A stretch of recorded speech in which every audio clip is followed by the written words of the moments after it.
Hello, everyone. Welcome to the ComicBase live stream. I am Pete Bickford. I'm the host of this particular live stream and creator of ComicBase, among other things. But anyway, welcome. We're going to be talking about comic investment strategies today. It's kind of a deep dive, which I'm hope to keep kind of interesting and keep it from being just a rando economics investment strategy lecture.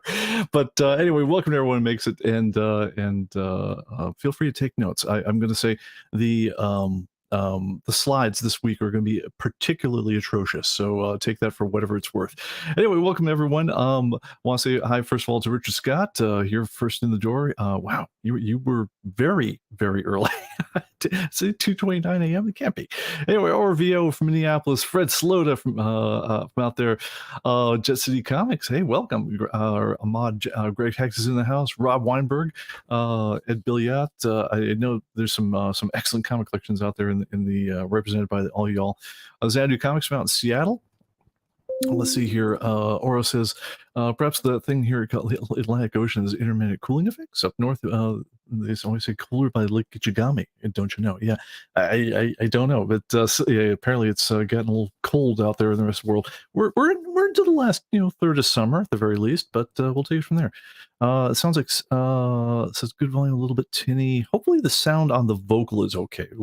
Give me a quick up or down in the chat. Let me know how that sounds. It sounds good in my headphones, for whatever it's worth. All right, B Price out there, Wednesday again already. 104 in Denton, Texas. Dang, man. Hey, and Andre, welcome, man. Thank you for joining us. All right, well, we'll get right into it. And the topic of today came from this little news item that just came out. There we are. Amazing Spider-Man, #1, which, if you guys all know, 1963, it is the second, not the first, the second appearance of Spider-Man. First appearance of J. Jonah Jameson, which I'm sure is the, complete, bomb. That's why everyone cared about this one. A little guest star for the Fantastic Four. But this little sucker just sold at auction for $520,000. This is a comic book that has been in every halfway decent comic store I have ever been in my entire lifetime. There's been a copy of this somewhere in the mix. It's not uncommon. This is Silver Age, guys. This is 60 years old. This is not this is not something that got rolled away by the wartime paper drives. This the popularization of the bag and board was not long after this thing hit the stands, and this was when the comic market was starting to fully resurge. And this thing just went for $500,000, 12 cents, 1963, and you could have had that kind of return. And so anyway, it got me thinking about comics as an investment strategy. I mean, not for the first time. I think we've all thought about that, but it seemed to me we had never done a show that was really just talking about the whole thing as a whole, and it seemed like we were overdue. So I was going to put that to rights today if we could. So let's get into it. I have had for a long time when people ask me, well, our comics investment strat, and stuff like that. And what people would typically say, whenever you want to talk about this stuff is, well, just buy the things you love and don't worry about it too much. If you hold on to them, you treat them nicely, maybe you'll make some money someday. And that's not the worst advice in the world. But what would you tell someone if they really want to invest in comic books? Like let's say, even though for the official disclaimer on this whole thing, I'm not an investment advisor. I'm not here to give you financial advice, anything else like that. Let's just say I'm talking about what my thoughts on life are and what I would be doing with my stuff if I were someone who might be giving advice. Not that I am giving financial advice or something. So, to the extent that matters. But looking at the comic market data, if I were going to, act as someone who was going to give you advice about how to maximize your investment with comic books, what would I be telling people to look at? And so I had some thoughts. I put together with some stats on the whole thing, and hopefully you guys will find this somewhat interesting. Just do a quick check the chat before I get rolling on the whole thing. Vocal 12 sets. Not sure what that's about, but okay, Fred. We got it. Moving on.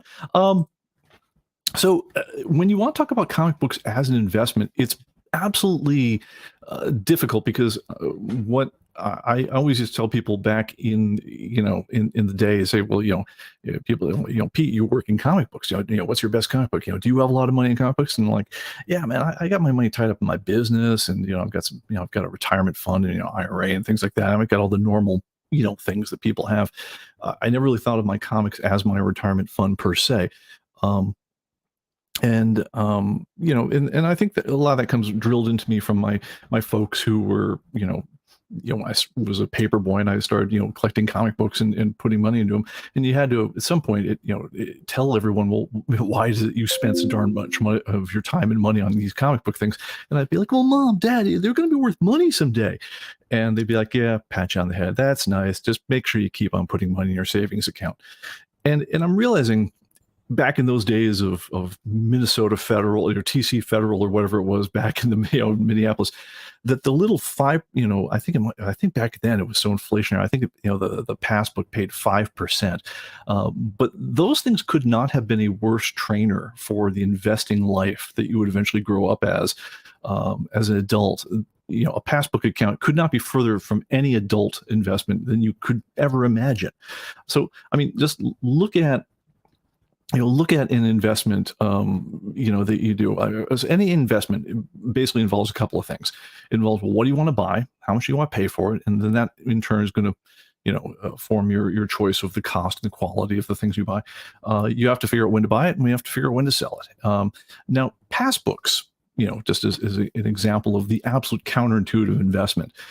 Passbooks come with a guaranteed rate of return. You know right when you sign up what you're going to be getting out of the whole thing. There's no appreciable risk. It's guaranteed by the Fed unless you have just tons and tons of money. You can get in, you can get out anytime. There's no liquidity issue to the whole thing. And it's absolutely undifferentiated. In other words, one passbook account is exactly the same as any other passbook account. I mean, if the guys across town are offering a toaster with theirs, you may as well grab the toaster if everything else is the same.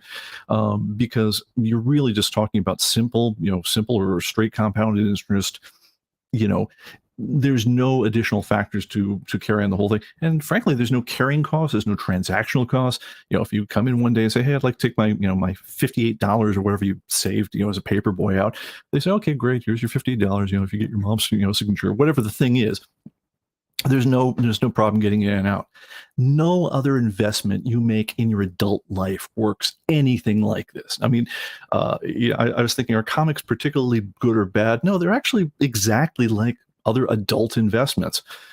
Every other adult investment involves the potentially better return. I mean, the whole thing about passbook investments is you will lose your shirt. The best you can do is try to be a little bit, so you go down to inflation a little bit slower than you would be if you simply put the money on your mattress. That's about the only good thing you can say about a passbook. But I mean, they're always going to pay you below what inflation is, as far as I've seen, unless somebody really screws something up. Every other adult investment is going to involve higher risk, including the risk that you lose it all. So, I mean, whether you're buying crypto, whether you're buying a stock that might tank, whether you're buying, gold futures, you can never get rid of the idea of that you are going to lose your initial stake, either all or part of it. And oftentimes there's a liquidity issue. I'm not talking about just comic books. CDs come with dates, right? I mean, if you put your money into a CD and you want it out early, it's going to cost you. Bonds have locks. And then, if you have things like founder stock or stock in penny companies or things that may or may not have vested yet or whatever else, you can't just always get your money out at the drop of a hat. Matter of fact, if you do, usually you have to sell your stake to someone else if you can even do it. Sometimes there is no getting out of an investment like that until the term. And other things like options carry risks such as if you don't exercise them by a certain time, they just go poof on you. So they're all, they're priced absolutely deadly, taking into account the present value of money and the risk that goes along with time. So if you want an option that is held out for a longer period of time, you'll pay way more money for it. And if you hold one too long, the option goes away. So all these are things that adult investments have, and they all are common with comic books. So I'm going to say that comic books, I had it wrong. They are absolutely an adult investment because they should carry all the same profiles of risk and liquidity and things like that most investments you'll ever do as an adult have. So, anyway, let me talk a little bit about, how you would figure out, with all these things in mind, how do I figure out what's the best investment for me? And first of all, before we do, I want to run a little bit about uh, just some stats on the comic market, just to keep it interesting for us comic guys out here, because wanted to have some data before I walked into the show, and I think these ones are actually kind of interesting. So let me go ahead and key myself onto the screen here, and random stats about US comics as of, about, I don't know, half an hour ago. So there's something like 1.13 million comic listings in ComicBase. If I limit that to just the US comics, we're talking about 547,577 listings. There will be more probably by the end of the show because we're pushing the week's update. If we talk about just regular comic books and not trade paperbacks, not books, not collections, things like that. And if you particularly say its comic type has to be a regular comic, and the cover price has to be $11.99 or less, then we're down to 470,189 comic books for the United States. The average cover price, if I for all these regular items, is $2.84. Don't know why I threw it on there. It's just I took the time to calculate, and damn it, I was going to tell you. Now, check out the run-up we have had in the last couple of years on the comic market. All right, if I bought one in near mint of every one of those $12 or over cover items, that would come to something like $72.9 million to buy one copy in near mint of each of those. Now, just 6 months ago, at the end of 2022, it would have cost me just below $71 million. 54 million, but the year before that, 54 million would have gotten me everything, and the year before that, 35 million would have bought me one of everything. So at the end of 2020, right? So we're talking basically 3 years ago, the comic market was half the cost, at least as far as to buy one of each of everything in the US market at near mint. This has been an incredible run up, and we can blame COVID for all of this, or at least a great deal of this. So, I mean, running these things as percentages, the percentage game from the beginning of 2023 to the current day, comic values are up 2.81%. Not a lot to see there, but, it's a decent annualized return of, around 5-6%. 2022, on the other hand, 30.23% run up in the market. And in 2021, 55.25% run up over the previous year. Unbefreaking-lievable. And that is based very, very strongly on the backs of a lot of these very, very high dollar auction sales, particularly of things like, Amazing Fantasy 15, Amazing Spider-Man #1, Action Comics #1. We saw Action Comics #1, a particular copy, the Rocket copy of that one, sell 3 times in, I think, something like 20 months, selling for hundreds of thousands of dollars, next time. Let's see here. Brian Stewart says, let's see, if every book I own was near mint, 9.5 will my collection be worth? Does CB have a what if report I can run? I could mess at my comics near mint and get my value as a cheap workaround. That's probably the quickest way to get there, is if you want to just save a copy of your database, then do a mass change, set your database, your collection to, set all your conditions to be whatever grade you want to pretend they're in, and then run a collection stat on that. That's probably the quickest way to get there. Let's see here. And Fred says, quibble. Portion of the run up to 2020 present is edition of all books published 2021 to 2023. Yeah, that is a fair point. So, in other words, what we're talking about is this includes all comic books that existed in. We're not adding to these figures. We're not adding the addition of new comic books in that have been published during those years. So what that's doing when I'm talking about these relative gains is I'm calculating them as a comic book that was added in 2023. It's being treated as if it had existed at its 2023 price all the way along. So it doesn't become part of the gain percentage. If I wanted to tease that out, I can do that as well. It does move the numbers by 1 or 2%, but that's it actually makes them more dramatic, not less. So, but it's fair to ask about the particulars of the numbers here, because the numbers are interesting. All right, so that is some rando stuff about the market. Let's look a bit more, and I just want to talk about value versus cover price, because we're going to get into that when we talk about what would the strategy be if I want to tell you how to make the most money from your comic collection. Just if all we're doing is optimizing your money, how would we do it? And I think this is going to give you a big part of the answer. So maybe this will be a very short show after all, because I'm just going to jump straight to the end. Value versus cover price. Let's look at some of these in here. I'm going to make the font really big, both so we can see it and so that we can, so I can, tease in on different parts of this one.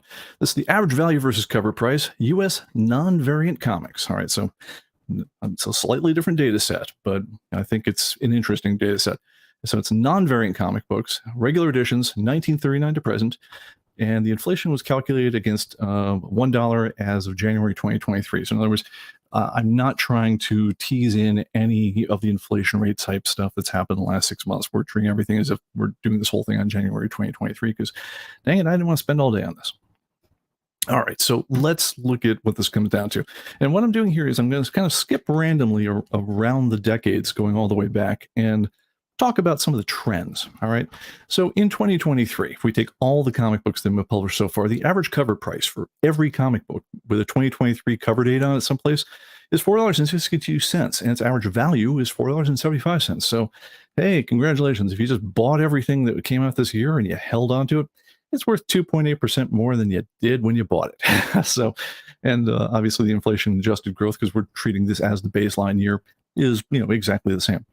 All right, well, let's look at that versus last year. And now remember, we talked about these massive run-ups we had in previous years, and they're not. The market's definitely cooled off since then to get to this year.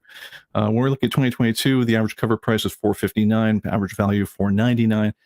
You saw 8.7% growth on your investment nominally, but on the other hand, that's in the face of 6% inflation. So you wound up with a 2.6% net inflation adjusted growth if you bought all the comics in 2022.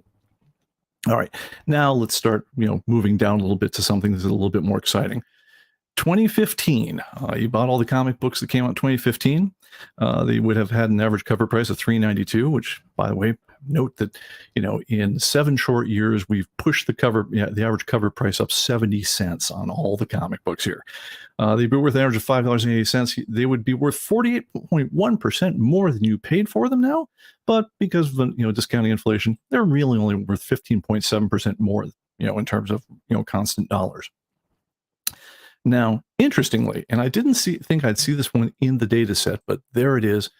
If you bought all the comic books in 2005, you had the 1 year in all of comic history that I looked at right now where you would have lost money. I mean, I cannot think of what happened in 2005 to deserve this one, but if you bought all the comic books in there, yeah, they'd be, they would have, for some reason, the average cover price was higher. I don't know if special editions or whatever the deal was, or variants or whatever. Actually, these are non-variants, so I don't know what was going on in 2005, but they were on average higher priced, and they sell for not that much more money. And because you're talking 10 years back in the past, inflation adjusted dollars, you lost 8.6% of your money if 2005 was your big year.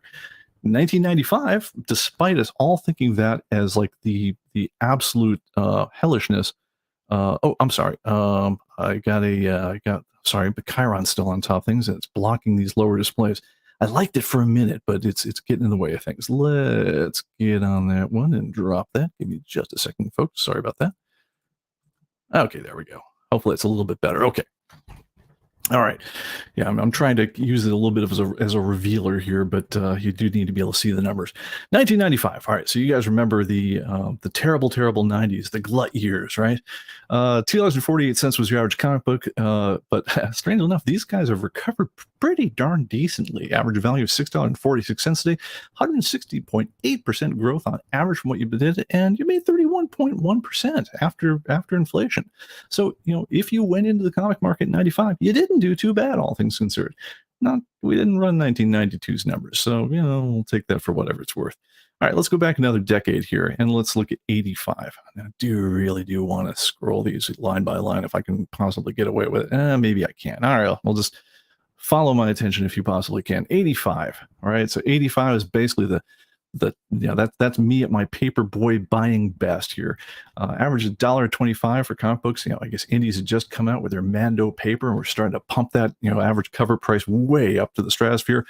And worth almost $10 on average today. 671.2% growth in in the value over what you paid for them on the stand, and 171.5% of inflation adjusted growth. So, all those comics I bought in the 80s did okay for me. In 1975, you were only paying 37 cents per comic book on average. So almost a quarter of the cost that you'd be paying a decade later, which is, frightening.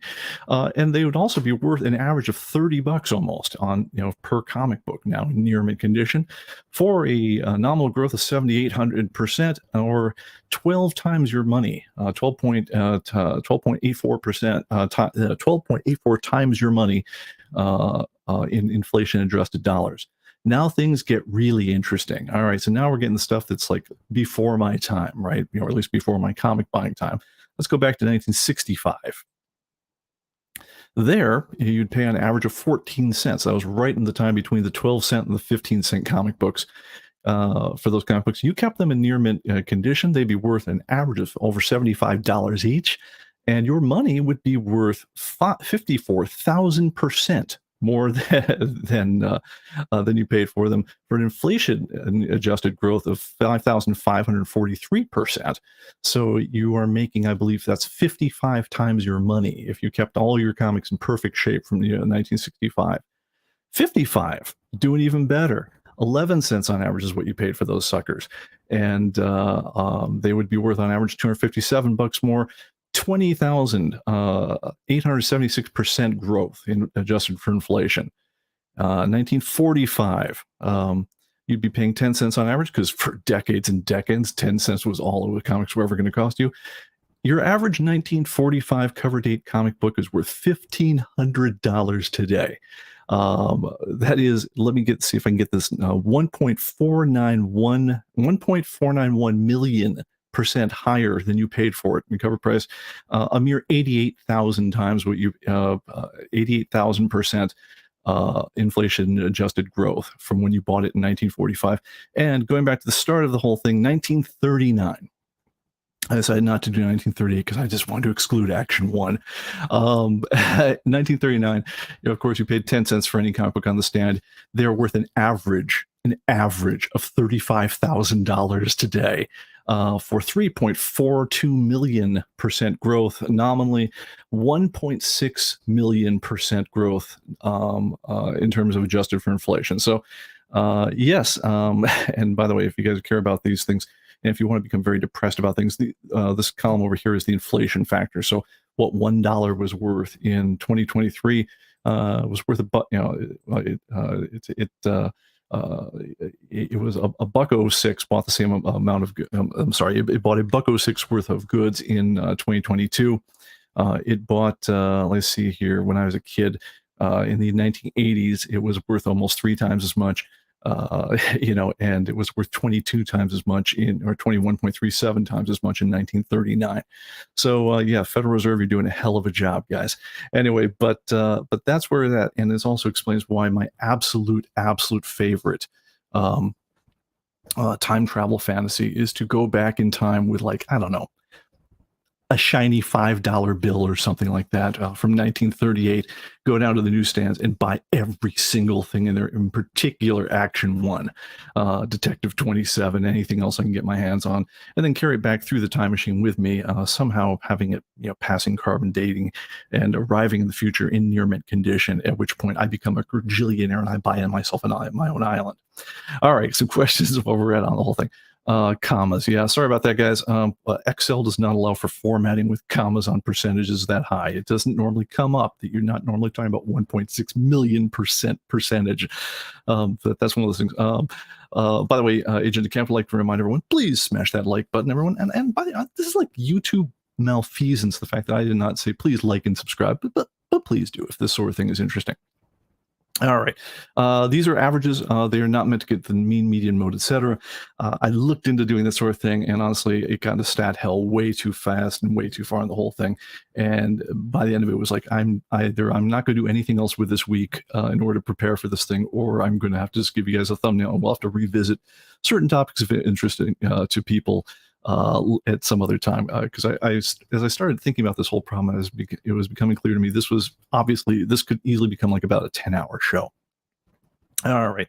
Let's see. And yes, Fred, yes, I can do custom formatting, but no, I wasn't gonna. All right. So, yeah. Anyway, so that's about it for Excel. So, what are some things that we want to be taking back? And I'm going to zoom the graph out here, and I just want to cast your eye on a couple of different trends on here that I think are interesting. All right. So, first of all, is there's definitely times in the 1970s and everything that you could see big, there's definitely big bumps in where inflation, really took over and other things that definitely skew things. And you can never get inflation out of the mix. I do think it is absolutely fascinating that the one time in this whole thing that you could have lost money buying comic books and holding them, at least nominally, was 2005.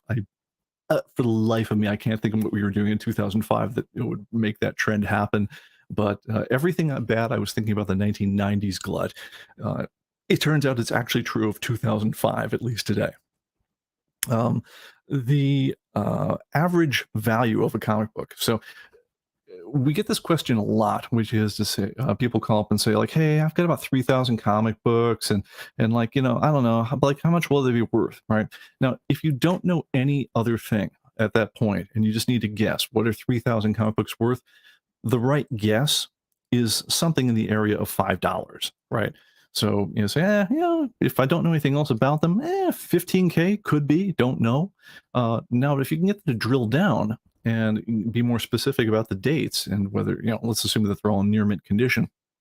If they're not in near mint condition, then obviously, all bets are off. But you can see things like, okay, if we're talking about in the last decade or so, $5 still not a bad guess. Going all the way back, 10 years or so, $5, $6, somewhere in there. Going back even 2 more decades, $6, $6.50, not bad. As soon as you get into the 80s, suddenly your guess of what there's worth basically doubles. You're into talking about $10 each. You go a decade before that, triple it, right? So the difference between 80s, so that's basically what we would now call the Bronze Age, and the 70s, well, actually, late Bronze Age or Modern Age, maybe, and the Bronze Age, it's basically a rough tripling of value for the average comic book.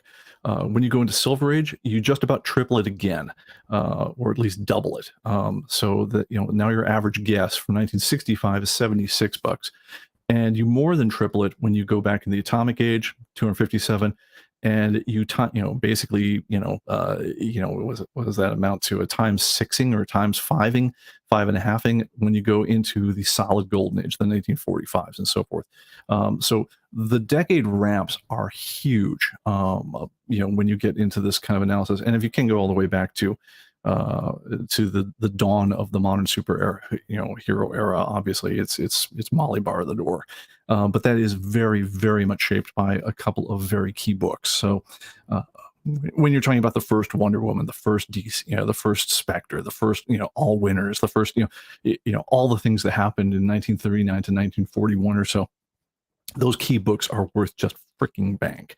And so they're radically distorting those years, despite the fact that I intentionally tried to keep 1938's Action Comics #1 out of the mix on the whole thing, because that's worth several 1,000% just by itself. So that was it. Yeah, these are the non-variants, and they are regular comic types, US only. So thanks for that question. Let's see. Yeah. And if Fred says, if I got a collection of 3,000 issues, what might be worth? By the way, they're all Death of Superman. Well, easy. It's 3,000 times $15. It's ironically, I like Death of Superman has been $15 since the day it shipped, and it hasn't moved since. I saw them in quantity at Comic-Con just last week for, you guessed it, $15. So that one's easy. All right, let's go for that one. All right, so what does all this suggest in terms of if I'm going to have a strategy for buying and selling comic books? Now here, and I hope you'll forgive me because this is how I roll.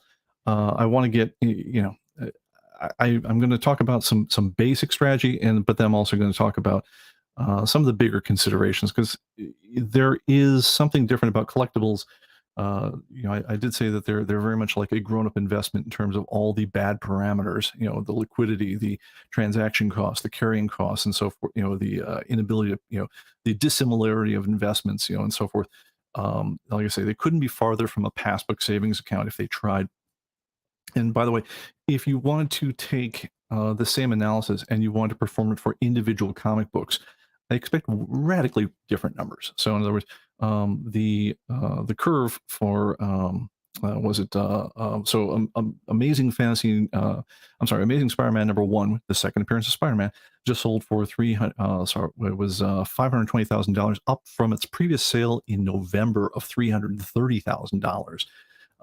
But what about Adult Fantasy #14, the comic before the first appearance of Spider-Man? That one, it's worth about $1,000. It's like, it matters a lot which comic book you bought.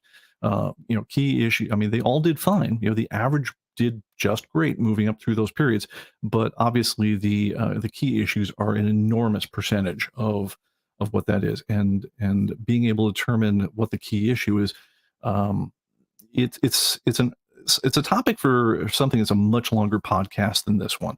I thought about getting into rules for determining ahead of time what's going to be the key issue, and I thought, yeah, that's a topic for that's a topic for like a ComicBase After Dark. All right, and Department of Comics with Agent DeCamp says, I promise I don't buy comics for investment. I buy comics because I like them, and being a hoarder doesn't help. Going to get into that because that's an absolutely valid and honestly, it's an absolutely necessary point. All right, so let's get into some strategy issues on this whole thing. And now the slides are really, really, really going to get bad. Matter of fact, they're so bad I did them in Word. So here you go. All right, so let's talk about how you rate an investment.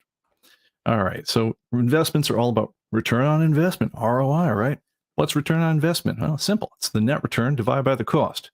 All right, or put another way, it's your gross return, how much money that you get paid at the end of the deal minus the cost divided by the cost. All right, so basic math, right? All right, so now let's look at the version of this one that applies to collectibles. All right, so for a collectible, the green stuff is the good stuff, right? So the green is the money from the sale plus the enjoyment of the collectible minus the cost of the initial purchase, the cost of storage, the cost of insurance, and the transaction fees, divided by the cost of the purchase, the storage, the cost of insurance, the transaction fees. And honestly, I might have forgotten something here, but I think this sums up everything I can think of. I do want to say that the green stuff is really, really important, and how you know, and it's intentionally. I think it's critical, the fact that it's often very, very hard to put a dollar amount on things like the enjoyment of the collectible. Now, these are things that do not apply to stocks for the most part. So unless you're a very small child, buying stocks in the 80s, I think they do not give you a commemorative stock certificate with your one share of PG&E or whatever your grandma bought you for Christmas. You can't put that up on your wall and say, look, I'm a stock owner. Isn't that attractive and enjoyable? That's not something that happens. So I mean, basically all your chits, in terms of whether it's a commercial real estate, whether it's shares in IRA, whatever the thing is, you tend not to get enjoyment from the investment itself. If I own futures in oil and things like that, I'm never actually going to see the oil. That's nobody. When you buy futures, the rarest outcome of a future transaction is that you actually take delivery of the thing you have the future on. That's the regressive case that never actually happens, at least not for a retail investor. But for a collectible, typically you do take it, delivery of the thing in question, and depending on what it is, whether it's art or a comic book or a rare book or whatever else, you actually get enjoyment from having the thing in your life, and that can't be discounted. Matter of fact, if the money you pay from the sale minus the enjoyment of the collectible, oftentimes that number comes out to zero. In other words, hey, I bought it for $5. I enjoyed it $5 worth. I effectively paid nothing. And that is more the case than not when you get into some of these things. All right, so let's talk, particularly let's talk about what the things are for comic books. And let me take myself out of the frame here so you can read the whole thing. When you're talking about comic books, we have the money for the sale, and there's an asterisk on that one, so we'll talk about that. Plus the enjoyment of the collectible minus the cost of the purchase. So how much I have to pay the dealer, the big guy on Atomic Avenue or eBay or wherever else, plus the cost of storage. What my rent on the storage unit or the rent on my house or whatever, whatever room it takes to store this thing, plus the cost of insurance or amortized risk of damage or loss. All right, let's not blow this one off for a minute because this is important. You're holding things potentially for a very long time, and every day, there's a whole business dedicated to the idea of I can figure out what is your risk of losing or otherwise damaging this thing, and I can charge you a little bit more than that risk, and that's called insurance. And the people who sell insurance are pretty darn good at figuring out a way to not themselves get burned, but at the same time sell it to you competitively enough so that it's a worthwhile deal for you. So the cost of those two numbers are not worlds apart from each other. It's very rare. I mean, you're not going to sell someone unless there's some government mandating it or some terms of a mortgage or something like that. You're not going to sell someone an insurance policy that has a premium wildly outside of its adjusted risk basis. So the other way to take that, though, is if you were to insure your collection and someone says, yeah, that's going to cost you $3,800 a year, assume that without that policy, you're probably taking on a potential risk, amortization of something in the neighborhood of $3,800 a year, or at least $3,000 a year.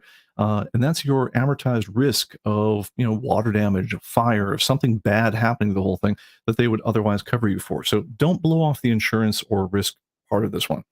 All right. In addition to that one, we're also adding in a few other little wrinkles to comic books. Pressing. So let's assume we're dealing with high-end comic books right now. Pressing is the idea that I can drive the I can drive up the appearance of this comic book, and therefore it's how much it will sell for if I ever go for it. Liquidating this one by applying a combination of a slight amount of soluble liquids of some sort and pressure. And there are people who are specialized in this whole thing. They don't really add or take away anything from the comic book. So pressing is considered legitimate by grading authorities, and I'm going to say it is. And if you see the difference between pressed and unpressed comic books, they oftentimes, they can make wrinkles go away. They can smooth out appearances. They can square things up in a way that will make them grade higher. So a lot of people make the educated guess that that pressing is a good value for them. So anything that's in brackets here is an optional cost, but it's something that a lot of people consider, and not unrealistically so. Same thing goes for generalized refurbishment.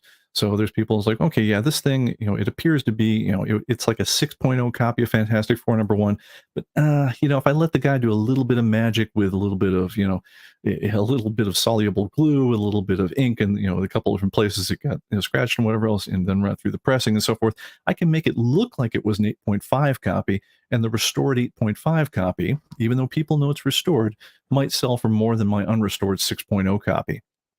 And so people will often risk the cost of that refurbishment and move it into the thing.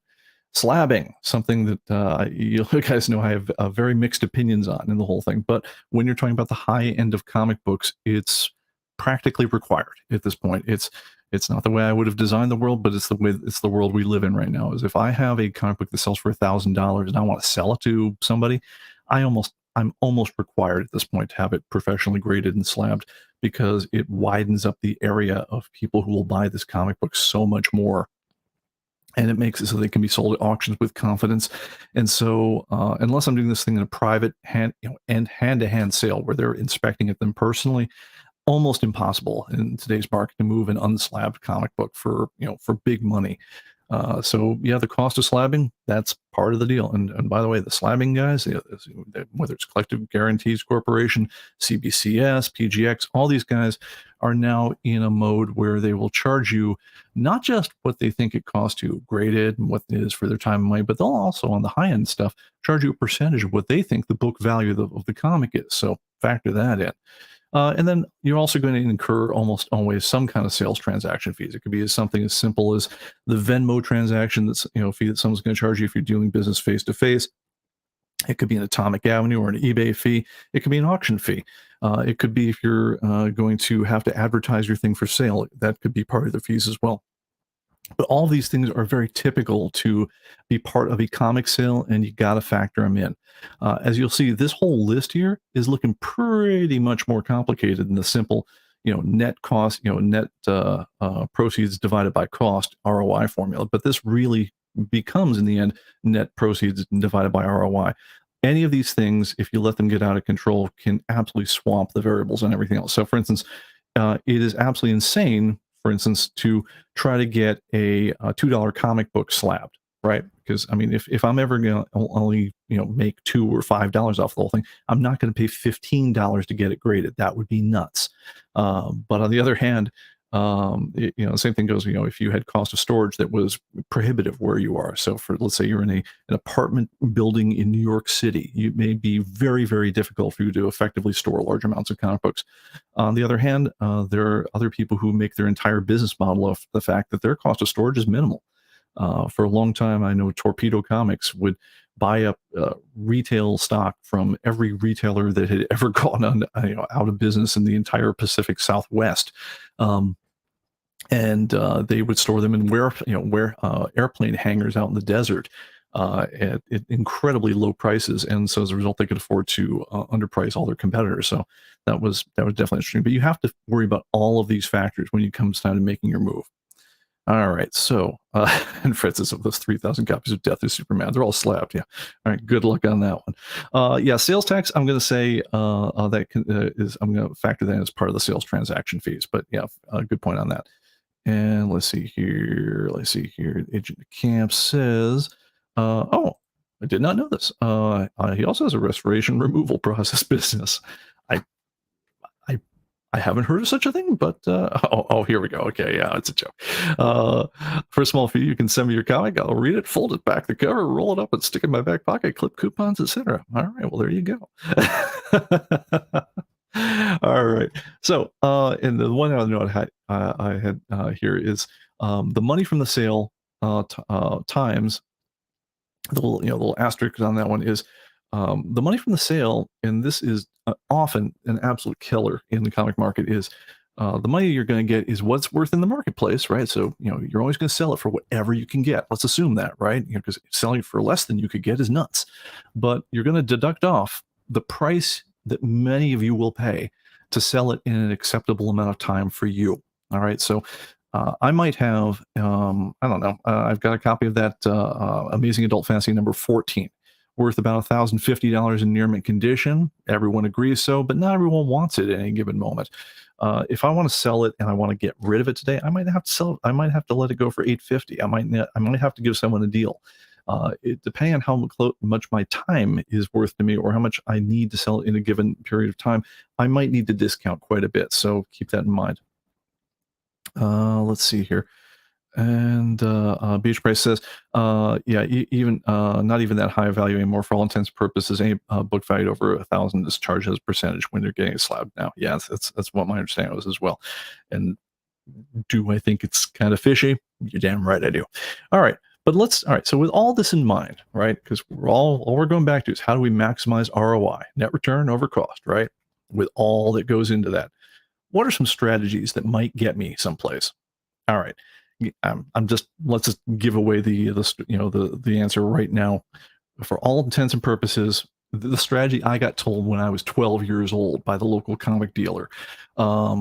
It's right. I mean, you can't get away from this one. Gold/silver, high grade, and key issues, right? Basically buy the heaviest thing you can afford, maybe even the heaviest thing you can't afford, hold it forever. And if you're just talking at the end of the day in terms of who wins the game, right, with the most points, the points being dollars, that guy's going to win. The guy who went heavy into gold, silver key issues and held them forever. Some things I would add to this one. The one nice thing about this one is they're actually some of the most liquid of the investments in comics. So if you do, for some reason, need to get rid of them on a fairly short period of time, those gold, silver, high-end keys, those are going to move faster than most other things in the comic market. If you are going to get them graded, do it right away. Because the overall grade on all these ones, from as far back as I have data to look at, which really says going back to the 70s, is it's up and to the right. it's, occasionally there's resets in the whole market, or there's individual issues that will fall, get really, really hot and fall back a little bit. But up and to the right is absolutely the overall shape of the curve for these things over time, which means if you're going to buy one, like let's say I've got $10,000 to invest in the comic industry right now, and I want to do it right. I'm going to buy the heaviest, keyest issues I can from that whole thing, and I'm going to buy them in the nicest condition. I'm going to buy them with the most key issues, with its first appearance of somebody or else, whatever the thing is. And then I'm going to get them slabbed instantly. The slabbing on these ones, like I say, it's it's just the entry stakes at this point for dealing with high dollar books. You make them far more valuable. Honestly, you can't even sell them in many markets unless they're slabbed at this point. Again, I didn't ask for this world. I don't love this world. I like the world way better before this, but this is the world we live in. And they're going to charge you more if you wait. So yeah, go ahead and get them slapped. Because on average, these books are going up far, far, far higher than the rate of inflation. So your money is worth less to you.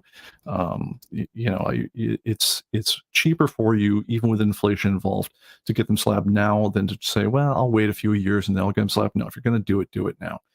Because the books are going to appreciate so much higher than inflation. That's been the key on these ones for a while. I believe I want to say I ran the numbers a couple years ago on the key issues of the 1980s, and they were having at the time, this is prior to COVID, they were having an annualized rate of return that was well into the double digits. It was almost 3 digits. So yeah, it's nowhere close to inflation numbers. So go for it right away. Get them graded. Like I say, I don't love this one. This is not personally the strategy I follow, but I didn't follow it to my own detriment. Had I gone as a paper boy in the first time someone told me this one at Schindler's in Minneapolis and said, oh, I guess I will buy that high end copy of All Winners number whatever, back then, I would have been broke. I would have been staring at a comic book I don't understand and don't like very much. It wasn't very cool. But if I'd held on to it till now, I'd have been thousands and thousands of dollars ahead from where I was, having bought the X-Men and next to it instead. All right. So strategy number 2. All right. And this one, by the way, nothing's saying you can't do this strategy at the same time. I'm going to take myself off here so you can read the headline. Opportunistically buy low, sell high. No matter what strategy you do in general, I think you should always do this strategy. This one is a deal of saying, look, if you know comics and the guy selling you doesn't know them as well, or if you know the market condition and the guy selling them to you doesn't know it as well, or is under some kind of time pressure, or whatever the thing is, they're moving, they need to get, clear the house, they're getting divorced, whatever the thing is, if you have a chance to buy something for, below its current guide value, yeah, no, absolutely do it. You should do it. You should do it no matter whatever your general strategy is. The downside of this one, you can't count on opportunity knocking on your door even the once. So it's nice if you can get it, but if you're counting on buying, I'm only going to buy that Avengers number 4 if I can get it for 50% of cut, of guide or less. I used to actually hear people say stuff like that. I only buy for half guide. And it's like, well, good luck to you, man. I mean, that's great, but you can't always get that. But if you can, do it. You can take out advertising, and certainly comic stores have a big advantage over the rest of us on this one, in that when people go to sell things like this, they may or may not remember that Craigslist ad you had said "will buy comic books," but they definitely know that your local comic shop has that "will buy collections" ad in the front, and so comic shops, you tend to get the first bite of these things. But you definitely can have advertising systems to help opportunity find its way to your door. All right, strategy number 3. Speculate. All right. And by the way, I'm going to cop to this right now. Speculating is just a name for, for investing that we don't like.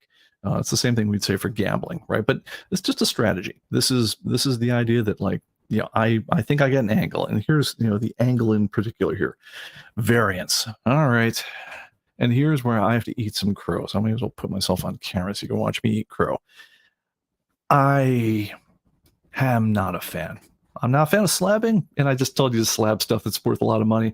I'm not a fan of variance, and I'm going to tell you, I hate this, guys. I really do. I mean, nothing is worse than this. It's like when you have a firm opinion about something, and then you go back and review a crap ton of data, and it turns out, oh, shit.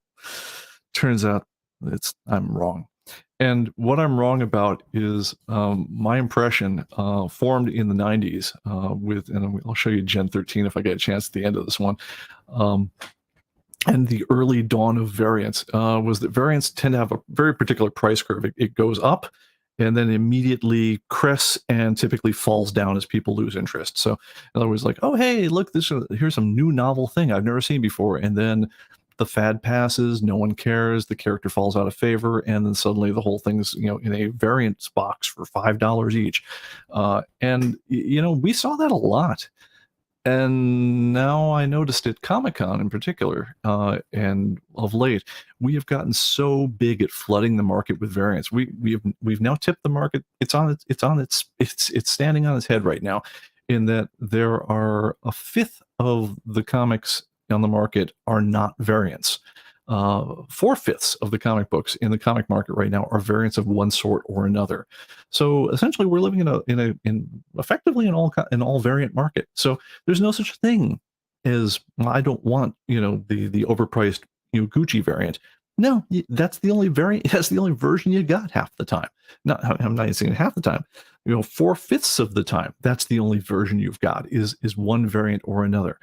And I think as a result of this, we saw the reversal of that variant crash graph that I'm so prepared to show. I was prepared to come into this one with a variety of graphs which demonstrated long-term trends of all these ones.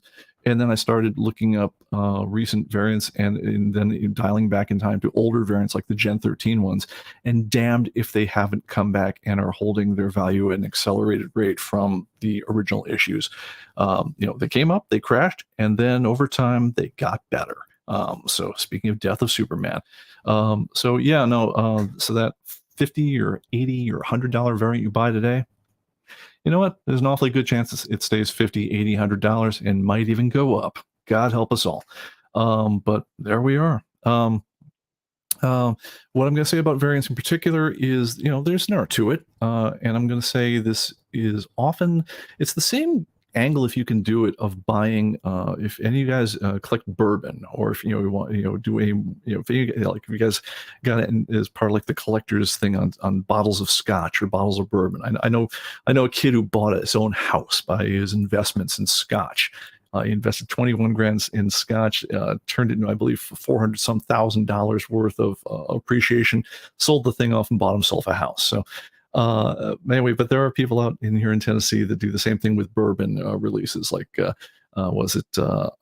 Pappy Van Winkle and stuff like that, where you can often find, if you know the right people, if you are friends with the right folks, if someone owes you a favor, the bottles of like Pappy Van Winkle, 12-year-old or 14-year-old will have a nominal value of $150 a bottle, but everyone knows their street value is like $3 grand. So if you're one of the people who can get a hold of one of these bottles at 150, you've got an instant baked-in profit. Well, the same thing goes with variants. A lot of times people, they're buying the variant for $3.99 or whatever it is. The problem is they had to buy 200 copies of a regular issue in order to get it, right? So if you're the comic store and you happen to have that issue for $3.99 and you're just their favoriteest person on the planet, they might sell it to you for $20, and which point you've got a guaranteed profit baked in. The comic store themselves is hoping that if they sell that, that variant for $100, it's going to make up for a lot of those other comics that they didn't really want to carry, but they pulled on just to be able to order the darn thing. And sometimes you just get sent them randomly. I mean, sometimes, again, the comic, the people who actually sell variants in the market typically can't burn them themselves. I mean, they got to get them out of the market someplace, because I mean, this just printed paper to them. They can always make more. And so sometimes when they're like, okay, yeah, this guy's been ordering us forever, we're just going to throw in one of the variants on top of the box, at which point, yeah, it's almost guaranteed pure profit for you. But yeah, there is limited downside unless you're the guy who paid the big markup to start with on these ones. You can almost always sell them for at least their stated cover value. I mean, you rarely see them go below that now, and there's potential big upside. I'm going to say the other thing about this one is it almost shares this with crypto, in that there's new material being minted constantly. At this point, we're seeing we used to see a variant that a comic that would have more than 26 variants. We used to see this once or twice a year, even 5, 6 years ago. Now we see this every month, sometimes two per month. We'll have 20, 30 variants of a number 6 issue. Yeah, there's new material all the time, and if you want to play in this game, what you really want to do is you want to buy them low, you want to sell them at a profit, and you want to repeat as fast as you possibly can. Lather, rinse, and repeat. All right, and related to this is you can also speculate on grading, right? So this is the same idea, except here you're going to try to get copies of things, send them into your favorite slabbing company, and have them come back ideally with a grade north of 9.4. 9.6 and up is where the real money starts in this kind of thing. And what you're doing is you're risking what the grading company is charging you and whatever kind of refurbishment cost you want to put in ahead of time against the premium you're going to get for the slabbed copy. This has been a durable trend in the market. I don't like this trend at all. I wish it would go away, and it ain't gonna. I'm just calling it. But especially if you've got older books and you can make them look really nice through refurbishment techniques, certainly from pressing. Yeah, no, it's a worthwhile thing to do. If you've got newer books and you want to sell them and you can get them they're 9.6, 9.8. 10.0s even. Yeah, people will pay you money for them. People that don't even like comic books. And the weird thing is no one's ever going to read any of these. Yeah, it can be done. And all the same rules of the variant game apply to the grading thing, because effectively when you grade something, you get slabbed and you turn it into another collectible, which is what the slabbing process is. You're creating your own collectible out of a raw comic book. When you're doing that, you're selling a variant. You want to have economies of scale in terms of your grading. So like I send so many in there that I'm one of the guys that I get a discount on the grading. So I've got that built-in profit margin in my business. You want to be known as the guys who will sell the high-end sorts of things. And you want to have a velocity of sales that keeps the whole thing going. It's a lot of, you're not going for big scores like you would for selling Gold Age, but you're going for medium scores and you're going for them a lot if you go for this one. All right, let's go into some other ones. This is the one that if you're a normal collector that I would absolutely advise people to do. And Agent DeCamp and other folks who mentioned this one, I have a real soft spot in my heart for this strategy, and I'd recommend it to most everyone who I thought actually loved comic books for what's on the pages. Buy something you enjoy it, and then sell it when you're sick of it. Lather, rinse, repeat. So basically, if you buy what you enjoy, right? So in other words, if I buy a copy of The Walking Dead and I like The Walking Dead and I pay $3.99 for it, and I got $3.99's worth of enjoyment out of it, and I sell it for $3.99, I mean, I did great. I made money. I made $3.99's worth of enjoyment for nothing. This is like the best thing ever. And honestly, if I could sell it for a couple cents more than I bought it for, this is like the best thing ever. My first experience selling comic books as a kid was I was buying 40-cent copies of the X-Men, reading them, saying this is the greatest comic book ever, putting them in a plastic bag with a 75-cent price tag on them, selling them for 75 cents, and thinking, dude, I just made 35 cents and I got to read the story. I mean, what could be better than that? Same thing goes just for anything else. Look, if you're almost always, if you have a long enough time frame, going to be able to sell things for cover price. It's rare that you won't. Now, if the things you enjoy are something no one else on the planet enjoys, then yeah, you are going to wait a very long time to sell this one. You'll effectively lost the time use of your money, and so at that point you will have actually paid something for the privilege of reading the thing, and that even if you do later sell it, because it will have rotted away. If what you enjoy is something that's very unusual. But honestly, a really good guide to the things that are going to become hot or a key item in the future are the things that lots of people discover, enjoy, and start telling other people about. And so if you're something like, if you're someone like that, it's like, hey, I dig this new clown character in the Batman thing. Yeah, she's a girl, but she's kind of wacky. And she's like, and so you held on to your copy of Batman Adventures right then.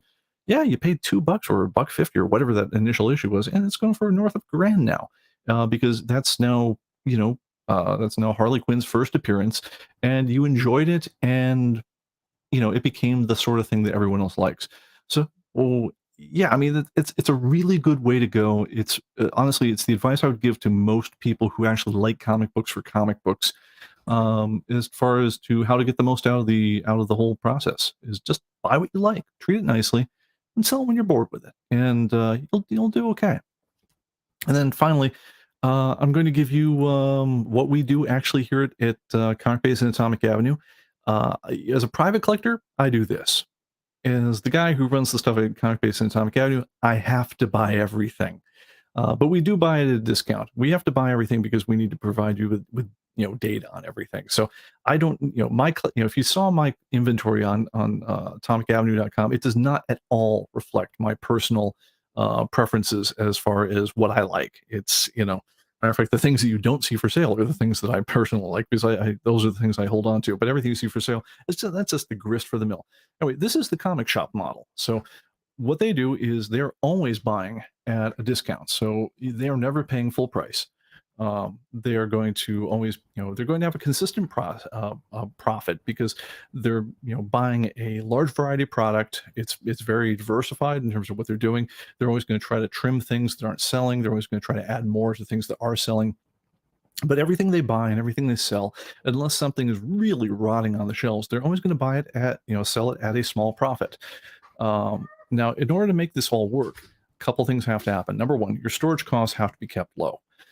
And it's very, very important to minimize your own transaction costs. So in other words, make sure you're not paying a ton of money for your listing fees, make sure you're not paying a lot of money for any kind of credit card fees or anything else you're doing. And the other one that's really the most under your control, because a lot of times you don't have this kind of control over the finances of this kind of model, is your own pull system. And I've gone on about this a lot, but make it so it's very, very efficient for you to sell any particular comic book to anyone who wants it. So, get them labeled, get them organized properly, get them stored properly. And, the target for me around here is 30 seconds from when someone says, hey, can I get have a look at a copy of anything in my 56,000 comic collection. 30 seconds later, I want to be able to have my hands on it. And that is absolutely a realizable thing if you put in the time to make sure it's called your pull system is organized efficiently. But yeah, if you want to do that sort of thing, it's all about lots of little tiny transactions, but you have to make sure the overhead of doing those transactions is very small, and that you make a consistent profit on each one of them. If you do enough of that, then hey, you've again, you didn't make a big score on anything, but you sold enough things that kept you in business the entire time. And that's pretty much what, the way we have to work around here at ComicBase. All right. Let's see. Anyone seen slab blank covers? God help me. Yes, I have. For that matter, some people were asking. I saw people when someone was describing them how slabbing works. Is how do you know there's even stuff in the slab? And the answer is you don't. Matter of fact, that was the plot of a mystery novel I read once, where a guy is selling, I believe they're called comic capsules or something, where it was it was at the dawn of the slabbing age, where basically he would just have just the covers of things stuffed with blank pages on the inside. He was selling them as if they were real comic books, because no one ever opened them up, no one ever knew, and that was a key part of the whole thing. All right, so let's see here. All right, so the final thing I want to talk about, and that is what constitutes winning. So we, we've been treating this whole thing as if comic books is an investment, right? And we've also been glossing over the idea, and putting it as writ that the thing we're investing is money. And I don't think it's true. I mean, there's an entire field of knowing what the value of something is. It's called axiology. It's a field of philosophy. And it's to say, like, what's the value you get out of an object?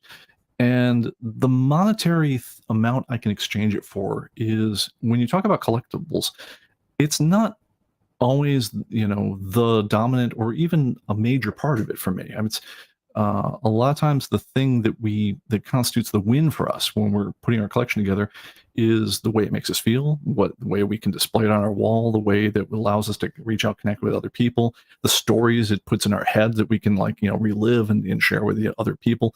So I mean, if some of these sort of investment strategies, like in other words, buy a high-end golden age comic book that I don't really relate to very much, spend a great deal of money, spend a lot of my available cash on the whole thing. So I can't use that same money to go on vacation. I can't use that same money to do other things.